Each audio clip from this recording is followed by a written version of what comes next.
மனித எலும்புக்கூடுகள், குழந்தைகளின் எலும்புக்கூடுகள், கர்ப்பிணி தாயின் எலும்புக்கூடுகள் என்று நாளொரு மேனியும் பொழுதொரு வண்ணமும் தமிழர்களை சிங்கள பௌத்த இராணுவம் அநியாய அக்கிரமமாக கற்பழித்து கொலை செய்து கூட்டு பாலியல் வல்லுறவுக்கு உள்ளாக்கப்பட்டு அந்த மண்ணில் புதைத்து வைக்கப்பட்டிருந்த உடல்கள் எல்லாம் தற்போது தோண்டி எடுக்கப்பட்டு தற்போது உடற்கூறு ஆய்வுகள் செய்யப்பட்டு வருகின்றன.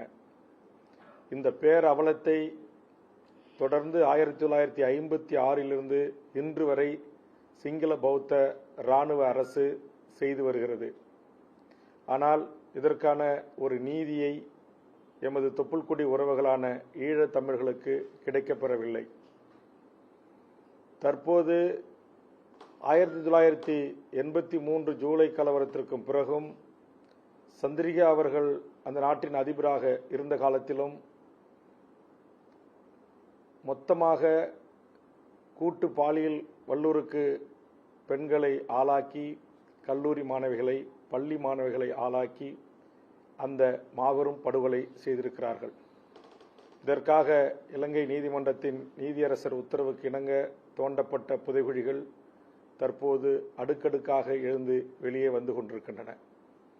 ஆனால் இதை கண்முன் ஊடகத்திலும் காட்சி ஊடகங்களிலும் பார்க்கின்ற தாய் தமிழ்நாட்டு மக்கள் மௌனமாக இருப்பது ஏற்புடையதல்ல.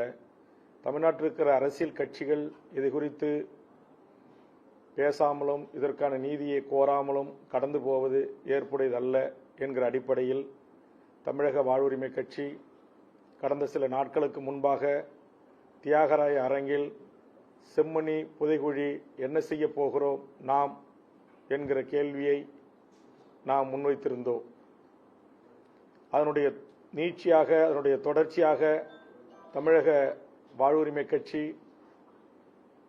இணையதளங்களில் உலகளாவிய தமிழர்கள் மத்தியில் இதற்கான முன்னெடுப்புகளை நாங்கள் செய்து வருகிறோம். ஐக்கிய நாடுகள் மன்றத்தில் கூட இருக்கிற செப்டம்பர் மாதம் கூட இருக்கிற மனித உரிமை ஆணைய கூட்டத்தில் இந்த பிரச்சனையை எழுப்புவதற்காக தமிழக வாழ்வுரிமை கட்சி அதற்கான பூர்வாங்க பணிகளை செய்து கொண்டிருக்கிறோம். இந்த மனித புதைகுழிக்கு உள்ளான எமது உறவுகளுக்கு நீதி கிடைக்கின்ற வகையில் ஒரு சர்வதேச நீதி விசாரணை நடத்தப்பட வேண்டும். அதற்கு தமிழ்நாட்டை ஆளுகின்ற மாண்புமிகு தமிழ்நாடு முதலமைச்சர் அவர்கள் அதற்குரிய சட்டமன்ற தீர்மானத்தை நடைபெற இருக்கின்ற சட்டமன்ற கூட்டத்தொடரில் நிறைவேற்றி திமுக உள்ளிட்ட கூட்டணி கட்சிகளுடைய 40 நாடாளுமன்ற உறுப்பினர்கள் பதவியை சேர்த்து அதற்குரிய ஒரு அழுத்தத்தை ஒன்றிய அரசுக்கு தர வேண்டும் என்பதை வலியுறுத்தியும், அதுபோன்று ஒரு பொது வாக்கெடுப்பினூடாக எமது ஈழ உறவுகளுக்கு ஒரு சுதந்திர தமிழீழ தாயகத்தை உருவாக்கி தருவதற்குரிய முயற்சிகளை தெற்காசியா பிராந்தியத்தில் மிக வலுவாக இருக்கிற இந்திய அரசுதான் அதை செய்ய முடியும், அதை செய்ய வேண்டும் என்று எமது ஈழ உறவுகளும் புலம்பெயர்ந்த ஈழ உறவுகளும் தொடர்ச்சியாக வேண்டுகோள் வைத்துக் கொண்டே இருக்கிறார்கள். ஆனால் இதை குறித்து இந்திய ஒன்றிய அரசு கிஞ்சித்தும் கவலை கொள்ளவில்லை. ஆதலால் மாண்புமிகு தமிழ்நாடு முதலமைச்சர் அவர்கள் இதற்குரிய ஒரு தீர்மானத்தை நிறைவேற்றி கூட்டணி கட்சி நாடாளுமன்ற உறுப்பினர்களோடு டெல்லி நாடாளுமன்றத்தில் இதற்கான முன்னெடுப்பு எடுக்க வேண்டும் என்கிற கோரிக்கையை முன்வைத்தோம். அதுபோன்று இன்றைக்கு நாளொரு மேனியும் பொழுதொரு வண்ணமும் பல்லாயிரக்கணக்கிலே தொடங்கி பல லட்சக்கணக்கிலே அது மாறி இன்றைக்கு கோடிக்கணக்கிலே வடவர்கள் தமிழ்நாட்டின் வருகை அதிகரித்துக் கொண்டிருக்கிறது. உங்களுக்கு தெரியும், 2 நாட்களுக்கு முன்பு கூட தமிழ்நாட்டைச் சேர்ந்த ஒரு இளைஞனை வடமாநில கும்பல் அடித்தே கொலை செய்திருக்கிறார்கள். இங்கு நடைபெறுகின்ற கொலை, கொள்ளை, கற்பழிப்பு, பாலியல் வன்புணர்வு போன்ற பல்வேறு நிகழ்வுகளில் இன்றைக்கு வடவர்களுடைய பங்கு மிக அதிகமாக இருக்கிறது. கல்லூரி மாணவர்களை வேலூர் மாவட்டத்தில் கடத்தி சென்று கற்பழித்து விட்டு அவர்கள் தப்பி ஓடினார்கள். அதற்கு பிறகு நம்முடைய காவல்துறை கைது செய்தது. விசாரிக்க சென்ற காவல்துறையினரே அடித்து தாக்கி காயம் ஏற்படுத்துகிறார்கள். இன்றைக்கு குறிப்பாக ஈரோடு, நாமக்கல், திருப்பூர், கோயம்புத்தூர் போன்ற மாவட்டங்களில் அவர்களுடைய எண்ணிக்கை கட்டுக்கடங்காமல் பெருகி வந்த ஒரு சூழல். இதுவே கண்டுபிடிப்பதும் கைது செய்வதும் அவர்களை சட்டத்தின் பிடியில் கொண்டு வருவதற்கும் தமிழ்நாடு காவல்துறை திணறி வருகிற சூழலில் தற்போது பீகார் மாநிலத்தில் மட்டும் 65 லட்சத்திற்கும் மேற்பட்ட வாக்காளர்கள் பெயர் நீக்கப்பட்டிருக்கிறார்கள். அதில் ஒரு குறிப்பிட்ட அளவு வாக்காளர்கள் தமிழ்நாட்டில் தங்களை வாக்காளராக தகுதியாக்கிக் கொள்ள வருகின்ற 2026 தேர்தலில் வாக்களிப்பதற்கான வாய்ப்பை ஒன்றிய அரசின் துணையோடு தேர்தல் ஆணையம் அவர்களுக்கு வழங்க இருப்பதாக தகவல்கள் வருகின்றன. குறிப்பா 2014 மோடி அவர்கள் இந்திய நாட்டின் தலைமை அமைச்சராக பொறுப்பேற்ற பிறகு தமிழ்நாடு இந்தியை நீங்கள் எதிர்த்தீர்கள், நான் இந்திக்காரர்களே அனுப்புகிறேன் என்று அனுப்பி வைக்கிறார்.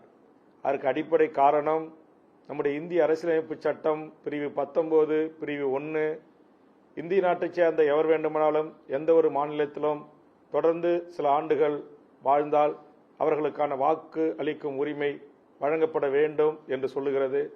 அதை பயன்படுத்தி இங்கு தமிழ்நாட்டின் வாக்காளர்களாக வடவர்களை மாற்றுகிற ஒரு முயற்சியில் தேர்தல் ஆணையம் ஈடுபட்டு கொண்டிருக்கிறது. தமிழக வாழ்வுரிமை கட்சியை பொறுத்தவரையில் இங்கு 25 ஆண்டு 50 ஆண்டு 100 ஆண்டு 200 ஆண்டு 300 ஆண்டுகளாக கூட வடமாநிலத்தவர்கள் இந்த மண்ணில் வாழ்கிறார்கள். அவர்களுடைய வாக்குரிமையை நாங்கள் எதிர்க்கவில்லை, அவர்கள் வாக்குரிமையை பறிக்க வேண்டும் என்று சொல்லவில்லை.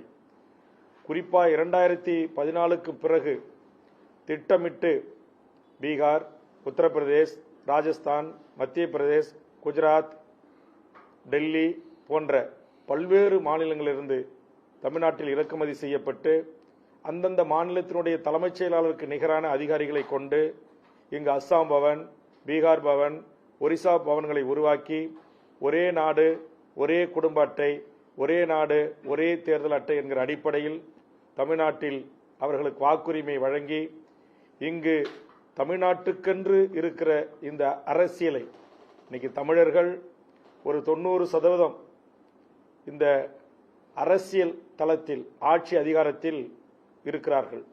இதையும் காலி பண்ணுவதற்கு திட்டமிட்டு இவர்கள் இந்த மண்ணில் புகுத்தப்படுகிறார்கள்.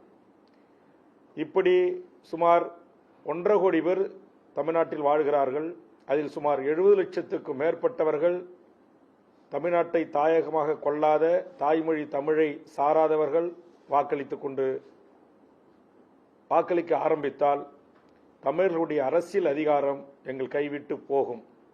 எப்படி ஈழ மண்ணில் பெரும்பான்மையாக இருந்த தமிழர்கள் சிறுபான்மை ஆக்கப்பட்டு அரசியல் அதிகாரம் பறிக்கப்பட்டு இன்றைக்கு அந்த நாட்டுடைய அதிபராக வர முடியாத ஒரு சூழல் இருக்கிறதோ அதே நிலை நாளை தமிழ்நாட்டின் தமிழர்கள் முதலமைச்சராக வர முடியாத ஒரு சூழலும் தமிழர்கள் சட்டமன்ற நாடாளுமன்ற உறுப்பினராக வர முடியாத சூழல் கூட இன்னும் ஒரு 10-15 ஆண்டுகளில் அல்லது ஒரு 20-25 ஆண்டுகளில் மாறலாம். ஆக இதை தடுக்க வேண்டிய பொறுப்பும் கடமையும் தமிழ்நாடு அரசுக்கு இருக்கிறது. அதனால் தமிழ்நாடு அரசு வடகிழக்கு மாநிலங்களில் பிரிதொரு மாநிலங்களைச் சேர்ந்தவர்கள், பிரிதொரு நாட்டைச் சேர்ந்தவர்கள் சட்டத்துக்கு புறம்பா பெரும் எண்ணிக்கையில் உள்நுழைவதை தடுப்பதற்கு ஏதுவாக உள்நுழைவு அனுமதி சீட்டு என்கிற ஸ்டேட் என்ட்ரி லைன் பர்மிட் முறை வடகிழக்கு மாநிலங்களில் இருப்பது போல் தமிழ்நாடு அரசு தமிழ்நாட்டில் அந்த முறைமையை கொண்டு வந்து இந்திய நாட்டில் நாம் அனைவரும் இந்தியர்களாக வாழ்கிறோம், நாங்களும் அதை ஆதரிக்கிறோம், வரவேற்கிறோம். ஆனால் அதே நேரத்தில் திட்டமிட்டு எங்களுடைய அரசியல் உரிமையை, எங்கள் பொருளாதாரத்தை, எங்கள் வாழ்வுரிமையை, எங்கள் வேலைவாய்ப்பு உரிமையை பறிப்பதை ஒரு காலத்திலும் நாங்கள் ஏற்றுக்கொள்ள முடியாது. ஏற்கனவே மோடி பொறுப்பேற்ற பிறகு திட்டமிட்டு டிஎன்பிசியில் அடிமை அதிமுக அரசை பயன்படுத்தி தமிழ்நாட்டுடைய அனைத்து பதவிகளிலும் தமிழர் அல்லாத இந்திய நாட்டைச் சேர்ந்த எவர் வேண்டுமானாலும் அந்த தேர்விலே கலந்து கொண்டு அரசு பதவிகளை பெறலாம் என்ற நிலை இருந்தது. அதை தமிழக வாழ்வுரிமை கட்சிதான் போராடி தடுத்து தமிழக சட்டமன்றத்தில் சட்ட திருத்தம் கொண்டு வந்து தமிழ்நாட்டில் தமிழ் எழுத படிக்க பேச தெரிந்த தமிழர்களுக்கு அந்த வேலைவாய்ப்பு கிடைக்கப்பெற வேண்டும். அதனால் அந்த தேர்வில் 40 மதிப்பெண்கள் எடுத்தவர்கள் மட்டுமே தமிழ்நாட்டு அரசு பதவிகள் வர முடியும் என்கிற ஒரு நிலையை நாங்கள் உருவாக்கினோம். இன்றைக்கு அதிலும் கூட வடவர்கள் போட்டி போட்டுக்கொண்டு தேர்வு எழுதி வெற்றி பெறுகின்ற ஒரு சூழல் இருக்கிறது. நான் ஒரு தனியார் தொலைக்காட்சியினுடைய ஒரு டிபேட் நிகழ்ச்சிகளை பார்த்தேன். எங்கள் தாய் தமிழ்நாட்டு தாய்மார்கள், இளைஞர்கள், மாணவர்களை விட வந்தவர்கள் மிக அற்புதமாக தமிழ் பேசுகிறார்கள், எங்கள் இலக்கிய இலக்கணங்களை பேசுகிறார்கள். ஆக அந்த வகையில் பிரிதொரு இந்திய நாட்டைச் சேர்ந்த எவர் வேண்டுமானாலும் இங்கு தேர்வு எழுதி தமிழில் 40 மதிப்பெண்கள் பெற்றால் அவர்களுக்கும் வேலை வாய்ப்பு அளிக்கப்படும் என்கிற நிலை தற்போது இருக்கிறது. இதையும் தமிழ்நாடு முதலமைச்சர் முழுவதுமாக ரத்து செய்து தாய்மொழி தமிழாக கொண்டவரும், தமிழ் எழுத படிக்க பேச தெரிந்தவரும், தொடர்ந்து தமிழ்நாட்டில் பன்னெடுங்காலமாக வாழ்ந்து வருகின்ற மொழிவழி சிறுபான்மையர்களாக இருக்கக்கூடிய மக்களுக்கும் தான் இந்த வேலைவாய்ப்பு கிடைக்கப்பெற வேண்டும்.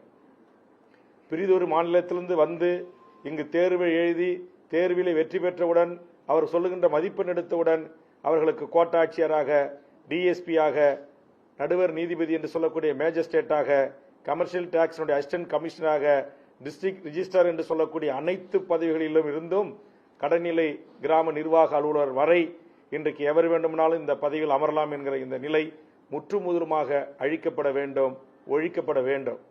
அதனால் தமிழக வாழ்வுரிமை கட்சி பிறிதொரு மாநிலங்களைச் சேர்ந்தவரை உள்ளே வருவதை அவர் எந்த நோக்கத்திற்காக வருகிறார்கள் என்பதை கண்காணித்து அவர்கள் ஒரு ஒப்பந்த அடிப்படையில் பணி செய்ய வருகிறார்களா, அந்த பணி முடித்து அவர்களுடைய தாயகம் திரும்புவதை உறுதி செய்ய வேண்டும். இது தமிழ்நாடு அரசுக்கு நாங்கள் வைக்கிற கோரிக்கை.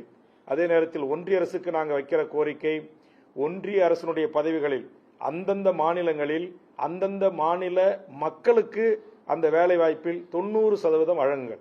பீகார் வேலையை 90% பீகாருக்கே கொடுங்க. உத்தரப்பிரதேச வேலையை உத்தரப்பிரதேசக்காரனுக்கே 90% கொடுங்க, தப்பு இல்லை. ஆனால் இப்போ என்ன நடைபெறுகிறதுன்னா, இன்றைக்கு கேரளா, கர்நாடகா, தமிழ்நாடு, ஆந்திரா போன்ற தென்னிந்திய மாநிலங்களில் இவர்கள் திட்டமிட்டு இந்திய தாய்மொழியாக கொண்ட வடக்கர்களுக்கு ஒன்றிய அரசு பதவிகளில் 90% வேலையை வழங்குறாங்க. இது இந்தியாவின் இறையாண்மைக்கு பிற்காலத்தில் பெரு ஆபத்து ஏற்படும், பெரிய கேள்விக்குறியாக வரும். மொழிவழி தேசிய இனங்கள் எந்த நோக்கத்திற்காக மொழிவழி மாநிலங்கள் பிரிக்கப்பட்டதோ அந்த நோக்கத்தை சீர்குலைக்கின்ற ஒரு நடவடிக்கை இது. இதையும் இனியும் பொறுத்துக் கொள்ள முடியாது. அதுபோன்று மாநில அரசு தன்னுடைய அரசு பதவிகளில் 100% தமிழ்நாட்டைச் சேர்ந்த தமிழர்களுக்கு வழங்குவதை உறுதி செய்கின்ற சட்டமும், தனியார் துறைகளில் 100% இந்த மண்ணின் மக்களாக இருக்கிற தமிழர்களுக்கு வேலைவாய்ப்பு கிடைப்பதை உறுதி செய்கிற சட்டங்களும் வேண்டும். இப்ப பீகார்ல, தெலுங்கானாவில், கர்நாடகாவில் 80%, 85% என்று என் குஜராத்திலே கூட இருக்கிறது. அந்த அரசு பதவிகளில் 90%, 80% அந்த மாநில மக்களுக்கு என்று. அதே மாதிரி இந்திய முழுக்க அந்தந்த மாநில மக்களுக்கு அந்தந்த மாநில அரசு பதவிகளிலும் அந்தந்த மாநில அரசு உதவியோடு மின்சாரம், தண்ணீர், சாலை வசதி செய்து கொடுக்கிற அந்தந்த மாநில தனியார் துறைகளில் அந்தந்த மாநில மக்களுக்கே தான் 100% வேலை கொடுக்கணும். அதே மாதிரி இந்திய முழுக்க இருக்கிற மாநிலங்களில் இந்திய முழுக்க இருக்கிற அந்தந்த மாநில மக்களுக்கு ஒன்றிய அரசு பதவிகளில் 90% கொடுங்க. ஏன்னா இப்ப தமிழ்நாட்டில் இருக்கிற ஆயக்கர் பவனை நம்ம போய் எடுத்துக்கிட்டோம்னா 100% வடநாட்டுக்காரன் தான் இருக்கிறான். இன்னைக்கு சிபிஐ, இன்னைக்கு நம்முடைய சென்ட்ரல், நம்முடைய விமான நிலையத்துக்கு போனீங்கன்னா 100% சிஎஸ்எஃப் தான் இருக்கிறான், இந்திக்காரர்கள் தான் இருக்கிறாங்க. அப்ப இது இந்தியாவின் இறையாண்மைக்கும் மொழிவழி மாநிலங்கள் பிரிக்கப்பட்டதோடைய நோக்கத்தையும் சீர்குலைக்கின்ற ஒரு முயற்சி. இன்னைக்கு உலக நாடுகளில் பல அந்த மாநிலத்தின் அந்தந்த நாட்டின் தேசிய இனங்கள் சிறுபான்மை ஆக்கப்பட்டு அவர்கள் அழித்தொழிக்கப்படுவதால் தான் இன்றைக்கு அங்கங்கு ஆயுத போராட்டங்கள் அல்லது வேறு விதமான அரசுக்கு எதிரான புரட்சிகள் வெடிக்கின்றன. ஆக இதையெல்லாம் கருத்தில் கொண்டு தமிழ்நாடு முதலமைச்சரும் நம்முடைய தமிழ்நாட்டில் இருக்கிற அரசியல் கட்சிகளும் இந்த கோரிக்கைகளை ஏதோ அங்கு ஒன்று நடக்குது இங்கு ஒன்று நடக்குன்னு கடந்து கொள்ளாமல், எனது அருமை பத்திரிகை ஊடகங்களும் இதற்கு அதிக முக்கியத்துவம் தந்து இந்த பிரச்சனையை தமிழ்நாட்டில் ஒரு விவாத பொருளாக மாற்றி இதை ஒழுங்கு செய்யணும். இங்க வர்ற வடமாநில தொழிலாளர்கள் சாதாரண தொழிலாளர்களுக்கு நாங்கள் எதிரிகள் அல்ல. ஆனா உங்களுக்கு தெரியும், ஒவ்வொரு ஓட்டும் முக்கியமானது. இன்னைக்கு நான் சொன்ன ஈரோடு, கோயம்புத்தூர், திருப்பூர், இங்க சென்னை சவுகார்பேட்டை, இவங்க அடர்த்தியா இவங்க வந்துட்டாங்கன்னா ஒரு 1000 ஓட்டு, 2000 ஓட்டு, 5000 ஓட்டு, 10,000 ஓட்டு சட்டமன்ற நாடாளுமன்ற உறுப்பினர்களை வெற்றி தோல்வி தீர்மானிக்கிற இடத்துக்கு அவங்க வந்துருவாங்க. அப்ப இங்க சமத்துவம் பேசுற, சமூக நீதி பேசுற, தமிழர் உரிமை பேசுற, இங்க இருக்கிற இந்த மண்ணின் பூர்வீகுடி மக்களால் நடத்தப்படுகின்ற எந்த நிறுவனங்களும் இன்னைக்கு அந்த மக்கள் கிட்ட இல்ல. நடத்தப்பட்ட நிறுவனங்கள் உங்களுக்கு எல்லாருக்கும் தெரியும். இன்றைக்கு தங்கத்திலிருந்து, வெள்ளியிலிருந்து, இரும்பிலிருந்து, எலக்ட்ரானிக் கூட்ஸ்ல இருந்து, டூ வீலர்ல இருந்து, ஆட்டோ பைனான்ஸ்ல இருந்து, நகைக்கடையிலிருந்து மிகப்பெரிய அனைத்து மால்களும், இன்னைக்கு சென்னையில் இருக்கிற அனைத்து மால்களும் ஏதாச்சும் ஒண்ணு இந்த நாட்டை தாயகமாக கொண்ட பூர்வீக தமிழன் கிட்ட இருக்கா? ஒரே ஒரு சமூகம், உழைக்கின்ற சமூகம், தமிழ் சமூகம், நாடார் சமூகம். அவங்க கிட்ட ஒரு 10% இருக்கு. மீதி 90% ஒட்டுமொத்த தமிழ்நாட்டுடைய வணிகம் எல்லாம் வட இந்தியக்காரங்க கையில தான் இருக்கு. இங்க கட்டி விற்கப்படுகின்ற அப்பார்ட்மெண்ட்ஸ்ல தொடங்கி இன்னைக்கு போரமால்ல இருந்து இன்னைக்கு இருக்கிற ஃபீனிக்ஸ் மால்ல இருந்து இன்னைக்கு இருக்கிற 5 ஸ்டார் நட்சத்திர ஹோட்டல்கள்னு சொல்லக்கூடிய ஹோட்டல்கள் இருந்து